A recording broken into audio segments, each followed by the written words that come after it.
Like any story, the real value found is the impact it has in its telling. Even simple fairy tales have a deeper, subtle meaning if one is willing to be open to its message. The story of Fogley and his world is relevant to each of us in some unique way. All our stories are worthy of being told and heard. Our lives' stories are inseparable and interwoven, shaping the world that we experience, regardless whether we feel they are important or not.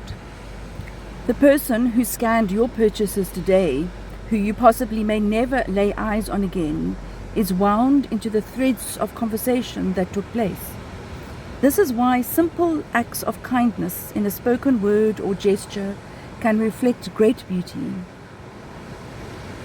Our delightful travelling companion, Fogley, like many of us, spent a substantial portion of his existence on a shelf in a dusty corner of a cash crusader's. How he got there, tired and spent, occurred over an extended period of self-denial and little peace. His sense of worth and value began to diminish, worn down by a persistent diatribe of never being good enough. How strange we are that in this instance we can recognize that we are no longer a good fit and that leaving is no longer an option until that person lets us go. So we choose to stay and trust for the best, becoming an item that occasionally is put out on display, just to ease us into a false sense of everything was momentarily better. Then back to the shelf that you yourself so willingly built. Fortunately, there is the unexpected. Life is full of these moments, and occasionally, if the timing is right, they can literally alter your very being. Physically, emotionally, spiritually, all the way that is, into your very cells. Of course, this is should you choose to ride the wave. Fogley's world took such a turn when an older, newly married couple, hell-bent on the journey of self-renewal and discovery, came across his path. We have since travelled thousands of kilometres together, exploring the diverseness of our landscape of the self and the beauty of the environment we find ourselves in. Fogley's world is a reflection of the collective journey as we experience it. It is a sharing of some of the history of the places we visit, the people we meet, and the often practical approach to making life work, especially when Google doesn't have the answers.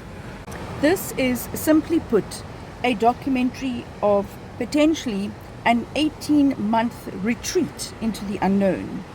We have an atlas, a GPS, a camping trailer with a Mahindra pickup to tow it, fishing rods in the hope of good casting and good weather, some basic essentials, and a deep desire to escape, to explore, to experience healing and living simultaneously, to reconnect with our gracious planet, and mostly to truly celebrate each moment in the now. I was blessed to be gifted a book called Phosphorescence by an Australian author, which describes how swimming out in a bay daily carried her through an extremely difficult time. In it, she quotes a poem by Mary Oliver, which I think sums everything up. Who made the world? Who made the swan and the black bear? Who made the grasshopper? This grasshopper, I mean, the one who has flung herself out of the grass, the one who is eating sugar out of my hand, who is moving her jaws back and forth instead of up and down, who is gazing around with her enormous and complicated eyes. Now she lifts her pale forearms and thoroughly washes her face. Now she snaps her wings and floats away. I don't know exactly what a prayer is. I do know how to pay attention, how to fall down into the grass, how to kneel down in the grass, how to be idle and blessed. how to stroll through the fields, which is what I've been doing all day, although in this case it's in the sea. Tell me, what else should I have done? Doesn't everything die at last and too soon? Tell me, what is it you plan to do with your one wild and precious life?